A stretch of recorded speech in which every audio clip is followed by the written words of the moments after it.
everybody. Welcome back to episode 85 of Talkoffamepod podcast with the host, Kylie Montigney. I'm so excited to have on award-winning actress and director, Camille. Thank you so much. Come on, Camille. Hey, thanks for having me.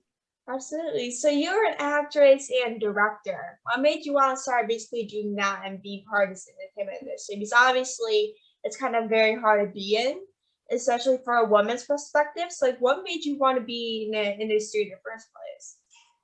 I guess ultimately I love a good challenge. And so I recognize that it was a big leap for me, for myself, especially since I didn't grow up with any kind of immediate influence in the industry. I didn't have any family members who are in the industry. I knew nothing about it. And I didn't even study film in school. I actually went to business school. So this was a huge leap for me, but I truly believe it's where my heart is.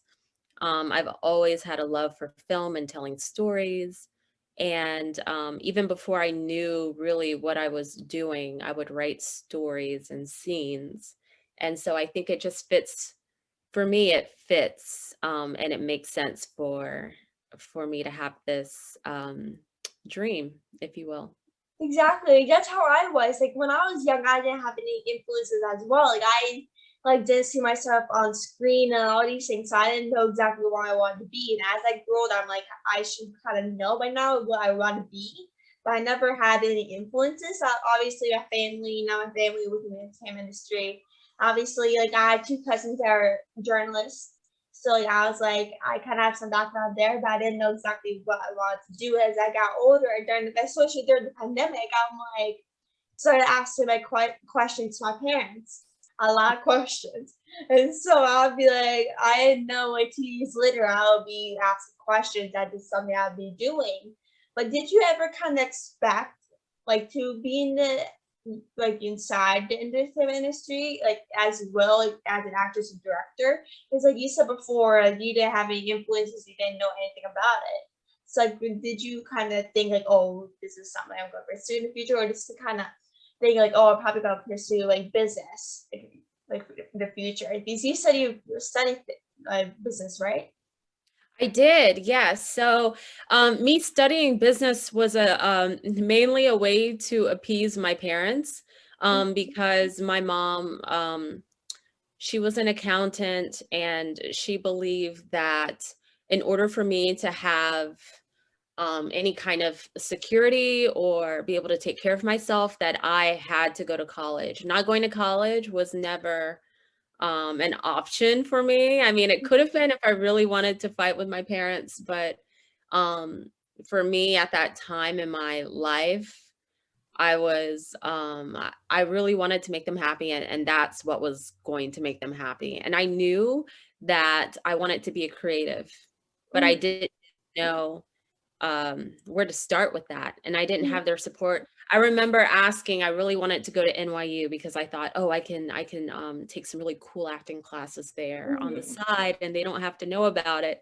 Yeah. But when I brought my application to NYU, there was a big pushback from my parents. So yeah, did I know that I'd be working in the industry on the inside? Not at all. Not at all. Because like I said, I didn't know much about it. And I remember just Googling like how to get an audition, how to, just simple stuff like simple things that seem like basic knowledge now. I had I had no idea. I didn't know where to start or who to talk to or who to ask. Yeah, that's how I was. Like when I first started doing podcasting, I literally had no idea what to do or no experience at all. Like I obviously I listened to podcasts and all these things. I was familiar with what they did and all these things. I'm like, how am I supposed to get interviews? How am I supposed to reach out? Like I didn't know what to do exactly. And obviously, since I was young, like I wanted to be in the entertainment industry as long as I remember it, but I didn't know what I wanted to pursue. So I'm like, oh, if I can't find anything I want to pursue, then I might as well just major something else, like I don't know, like medical stuff or something, like something else. I'm like, this is something I kind of want to pursue, but like I don't know what to pursue. But like, how did you find a passion for acting? Like, this did it really come to you, or is this something that you and like someone like asked you and this you just tried out for? Obviously, For like acting? before. Oh, well, I would try out scenes in my room after watching a movie, and I can remember Claire Danes had a big influence on me, and so I watched her films. I watched oh my God, what's the name of it? My So-Called Life, Mm. and Romeo and Juliet came out, and some other shows that she was a part of. I just thought like, oh my gosh, I want to do what she's doing. Like, this is how, like, I want to do this. And I remember meeting a friend who had done several plays, and he took me to his acting class. And my first time is my first class ever, and I'm up in front of the class, and the teacher gave me a scene to act out.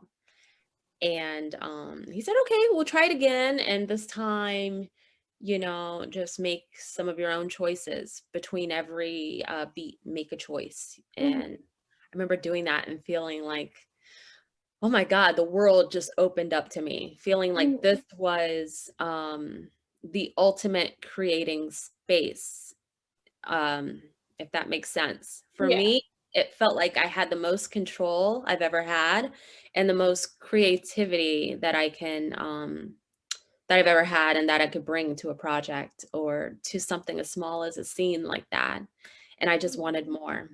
Yeah, I love that. So, like as you kind of talk about acting, those things, you got to play Brianna in Lifetime film Deadly Cheers. Like, what was that experience like portraying Brianna and being part of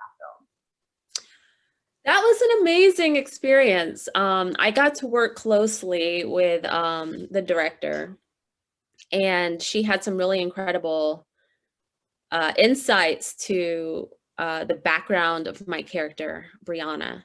And we talked a lot about my personal background and my relationship with my mom. And we took a lot of things that I could use for this project. And it felt like I was really close, to her. It film? felt like I had her in me. And it was a really cool experience because I just felt like I was so close to the director and with the other actors, even though it was a short filming process. I think we filmed in 3 weeks. Oh To, wow. yeah, it was a really fast filming uh, process, but it was good. It had heart to it. Mm-hmm. And Yeah. that's like where, like you said before, like you were critical to the director. Obviously, like the roles you play are different, not especially auditioning. Like, how do you like get into the mindset of the characters? Obviously, these are all very different, and especially like sometimes like you can't really like focus on like the character and the mindset of the character that you're trying to portray. Like, how do you usually get into like, the mindset of the character? It's really Mm. depend like it's really different for everyone. Yeah, well, I think that you can always look into the character that you're trying to play and find pieces of them in yourself, Mm-hmm. right? So even if there's even if you're playing a really dark character and there's some evilness in that person, and maybe that's a place you would never go to, Mm-hmm. but you can understand in a situation maybe where you felt protective over someone, or you felt like there was this dire need to get something done. You can go and pull from those type of situations to put into this character and make it your own. So Mm-hmm. ultimately, no matter what kind of character you're playing, I feel like there's always a piece of you in everyone. Exactly. Like, what was like out of all the roles you played throughout the years? Like, do you have a favorite role that you betrayed? Obviously, I know it's very hard. Obviously, it's like picking a favorite child, but acting, especially. Ah, let me see. There's so many. You know what? I produced a short film called Lightning Strikes. Mm-hmm. And I think my character in that was a lot of fun. She was kind of a dark character. Mm-hmm. Irene was the name of the character. She's kind of dark, was selfish, greedy, and wanted everything for herself. And that was so much fun to play, just to live in that space for a few days. Like, did Yeah. you direct that film as well? Or I'm sorry? did you like direct that film as well, or did you just act in it? I did. I directed and produced and I starred in it. That was an Oh my god. experience. That must be like the hardest thing though, because like you did all three of those things. Like what was like that experience like? Because like I know for some people it was really hard to be able to do acting, like directing, producing in one specific role. And I really like can't imagine. Like this is probably so hard. Like what was that like your experience doing I think that it was a great experience, first of all. that? But I do believe that you need an incredible team that you trust around you when you're doing something like that, because you're doing so much and your eyes can only go so far. When you're in front of the camera, you want someone to be able to say, hey, that might not mesh well, or, you just need an extra set of eyes. But also, I have to say, when you're in control of the whole vision, I do believe that there's something more satisfying about it, because you're not just sometimes as actors we have a vision of how a scene will go, or we pick out moments and key things or clues as to what the actors or the characters thinking. And you never know what's going to happen after editing's done. You might say, hey, where's that moment? You guys didn't catch that? Like that was a key moment, for that Yeah. character. But when you're the one orchestrating everything, Yeah, it's a little much easier, like patient is like yeah, you can kind of play the story up any way that you want to, and you can take as many key moments to put in or leave out as you want. And so that led to my love of directing, and I really hope that I can do more of that in the future. But yeah, that project was an experience because there was so much happening. Exactly. Like how much like when since the pandemic started a couple of years ago, like how much has it impacted you like mentally, or how much like work, like how much impacted you for your work? Because obviously the whole world shut down and we weren't allowed to do anything. And so like, well, how much has it changed for you with like acting, directing, having all these roles and being in person? Dramatically. I spent a lot of time at home. I'm sure we all have. Yeah. Spent a I lot of think I time. spent too much at home. Like thinking myself, like I think I watched too much television over the last 2 years. Yes, soul searching. I did get a lot of writing done. I didn't even want to talk about that, but I'm not the best writer. Yeah, me but either. I Literally but I me either. try. I try. So I did a lot of trying over the pandemic, and I felt like things were kind of on a roll right before we found out about this thing called COVID. And then Hmm. when it hit, I felt like everything just went sideways, and it kind of feels like you're just kind of learning how to ride the bicycle again and getting back on just trying to get things in motion all over Hmm. again. Yeah. Yeah, it's tough. Like once like COVID basically started to like stop a little bit, we're allowed to do things. Like I obviously didn't even start the podcast until late in the pandemic, and I kind of wish I started earlier because like all I did during the pandemic early on was basically do nothing. And I felt, and like I kind of regret that. I'm like, why am I sitting in my house doing nothing? But that's kind of how we were supposed to do basically, is that we were stay home, and you really didn't know what to do because we're like obviously we're outside living our lives, like acting, being on sets, and doing all those things that we like to do, obviously. So it was kind of hard to kind of adjust being Yeah. at home and not like being busy as we usually are during that before the pandemic. And obviously, like how hard was it for you to kind of lay back a little bit and stay at home? Because obviously for me, it drove me absolutely nuts. But then when it first started, I'm like, oh, this is so good. I can have some free time and everything. Exactly. Yeah. When it first started, I was like, oh, this is great. I get to lay around and no one's asking me to go to work. I don't have to do anything.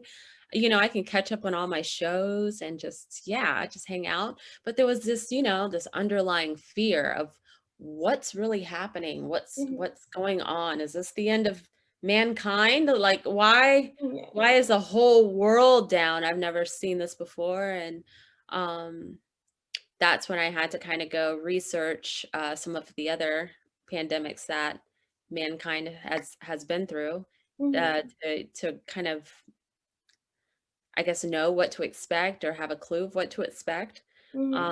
But still, I never, yeah, after some time, I never quite became comfortable with laying around.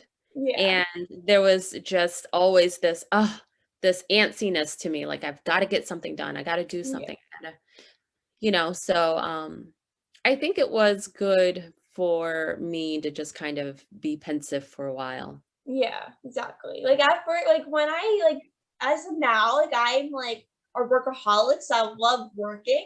And like obviously, like I just sometimes I'm like I need to actually like rest and just catch up on something like TV shows and stuff. Then when I'm watching something, I'm like I need to get work done. Like it's like it's literally so hard for me to sit down Like, for at least 5 minutes and watch something. right. And And so my favorite thing to do when I'm not working is to go vacation, and we mhm. couldn't vacation anywhere. We couldn't go anywhere. Yeah, exactly. So I was really bummed out, and I was just like, "Oh my God, what's happening? What am I going to do with my life?" I was just Yeah. freaking out. And Yeah, that's literally how I felt. I'm like, how is my life gonna like how am I supposed to do live my life again? Like I don't want to wear this stupid mask. Like that's not how I want to live my life. Type of right. thing. And so you won actually Best Actress at the Film Innovation LA Film Festival for your work in Desire Lanes. How did you feel about being awarded that for your work in film? And yeah. I was surprised, honestly. There were so many good films in that film festival. Um, when I found out, I was like, "What, really?" Like, "Oh my God." Mhm. It's always, I guess, nice to feel like someone recognizes you. Yeah, exactly. Like it's really the best feeling in the world. Like when someone reaches out or awards you something for your work, it really is the best feeling. I feel. Yeah, it's, yeah, I was just surprised. I'm like, "Really? Like, are you sure?" Like, Yeah, are you sure? "Okay." Like me about people? Like, Yeah. and so do you have anyone they look up to as an actress or a director per se? Or just kind of in general? Do you have anyone they look up to? I do. I love Viola Davis. I talk about her a lot Mhm. in interviews. She's Viola She's Davis is probably so seen that amazing. by now. She probably thinks I'm, like, stalking her. Viola Davis, I'm a huge fan of. I think she's an incredible actress. She has her production company, Juvie Productions, and, I'm just like, "Oh, she's doing it. She's doing it." Like, I just wanna, I wanna I wanna just Basically, be do on the the same same playing things. field. Like try to like live it all, do as much work and like basically be as big as her. That's literally kind of how I feel. Like basically, Yeah. like as many people, if people listen to this podcast, like they know I'm a huge Gina Davis fan. If she watches this, she probably think like I'm a stalker too. The amount of times I say her name like every episode or something. Gina Davis is great. Mm-hmm. Um, A League of Their Own. Ugh, I Mm-hmm. talk That's about literally my favorite movie of all time. Yeah, I watched it over and over and over and Me too. over. I would never get bored of it. Like I see it so many times, and my mom would be like, "Kylie, can you at least put something else on?" Like that's you can't stop watching your League of Their Own like every single time you put on the TV. Like, Right, it's just so good, and to think it was a true story, it's mhm. wow. It's just crazy because there's not a lot of like true like there's not like a lot of movies that are based on true stories. Especially if there's a baseball movie with just women, like there's not a lot of things like that. And so it gets like 1 in a million, especially like there's like a obviously there's a lot of baseball movies, but there's obviously all men movies like baseball, football, and all those things. And like you rarely never see women playing sports or No, any like sports movies starring women. So it's really rare to see women playing baseball and everything. I think Netflix or someone should pick up or should make a show out of A League of Their Own. I I'd think watch. they are actually. Are they really? Yeah, I saw something they're making a show. I think Amazon Prime picked it up or something. Oh, I wow. have to look it up. I know they're making a show. I think it was Amazon Prime. I'm not Wow. 100%. Well, hopefully Gina Davis will be a part of it. You may never know. You may I never know. know. And so obviously the final question is, what advice do you have for like young people who are just starting their careers, especially in relation to acting and directing? I think if you're young and you live with your parents, it's important to have your parents on board. Yeah, And I think I was too shy when I was young yeah, to me be too. to be vocal enough to them, like, no, I'm serious. This is what I really want to do. 100%. Hmm. Either you support me or you don't, but I'm going for it. Yeah, exactly. I didn't have the balls to say that. And so I would say if you know that this is what you want to do, um, you should let them know because I think it's imperative to have their support when you're young. I Hmm. see young actors and their parents are taking them to auditions and castings and recording and helping them throughout their day, and they're still getting their schoolwork done. Hmm. It takes more than one person to get that done and Hmm. to help you go for your dreams. So Exactly, exactly. Like I for when I was young, I basically started quitting something in a couple of weeks. So like, when I first started this podcast, I'm like, oh god, like it's probably gonna last a couple of weeks too. Like this is probably something one they'll say that I just quit a couple of weeks. And it's like once I first start talk to my parents about this, I'm like I don't know, like if they will, how they will feel about it. Because obviously, I literally quit things very easily, and I mm, didn't know how my parents felt about me having a podcast and getting myself out there. I'm like, yeah, God, like I feel like this is a bad idea, but I feel like this is a good idea. Like at the same time, so there's a lot of like pros and cons to it. And I started, I'm like, thank God I actually started this, or else like I would be like hiding in shadows and doing nothing like I used to during the pandemic. good for you. Good for you. Yes, you did it. And yeah, you have to go for it. And Mhm. I'm glad that you just started it. You said, you Exactly. know So what? I'm doing like, it. mhm. And so thanks so much for jumping on the podcast. It was so great speaking with Of you. You're course. seriously amazing, and keep up the good work because you're really doing awesome. And so like, where can people find you on social media if they want to look you up and everything? You can find me on Instagram at Camille Calvin 1. You can also go to my website, camillecalvin.com. Awesome. So everyone go check her out. And yeah, so thanks so much for jumping on. And we'll definitely keep in touch for sure and Thank everything. So thanks you. so much for jumping Thank you so much for having me. All right. on. Have Absolutely. a good Talk to you day. soon. Bye. Bye.